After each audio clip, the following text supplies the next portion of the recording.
नाज़रीन, बुलेटिन के अॻिते वधंदे वाक़ई ख़बर ॾियूं दादू माता ॻोठ अलाहाबाद में सरकारी स्कूल बंद थियण खिलाफ़ ॻोठाणो अदालत पहुची वियो आहे। दरख़्वास्त दाख़िल कराई वई आहे। ख़बर अवांखे ॾियो पिया ॻोठ अलाहाबाद जे स्कूल में उस्ताद बायोमेट्रिक जे मसइले जे करे बदली कराए वियो आहे। दरख़्वास्त गुज़ार मौक़िफ़ इख़्तियार कयो त स्कूल में उस्ताद न हुजण जे करे ॿारनि जी तालीम मुतासिर थी रही आहे। उस्ताद मुक़रर कयो वञे।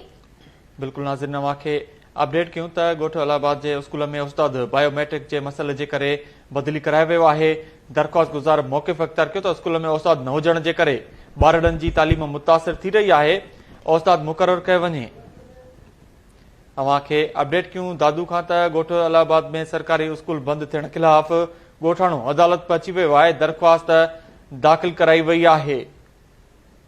ॻोठ अलाहाबाद में सरकारी स्कूल बंद थियण खिलाफ़ ॻोठाणो अदालत पहुची वियो। दरख़्वास्त दाख़िल कराई वई आहे। दरख़्वास्त गुज़ार मौक़िफ़ इख़्तियार कयो त ॻोठ अलाहाबाद में स्कूल में उस्ताद बायोमेट्रिक जे करे बदली करायो वियो आहे। अपडेट्स मालूम कंदासीं। लाइन ते मौजूद आहे KTN न्यूज़ रिपोर्टर नईम निज़ाम शेख। जी नईम, कहिड़ा तफ़सील आहिनि?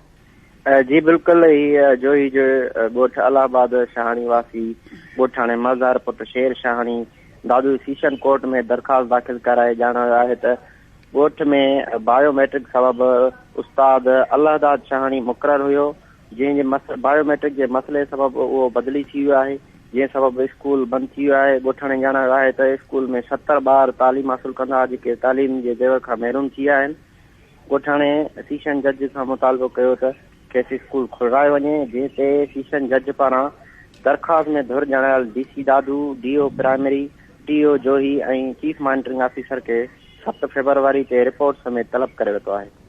नईम निज़ाम, तफ़सील ॿुधाइण लाइ महिरबानी।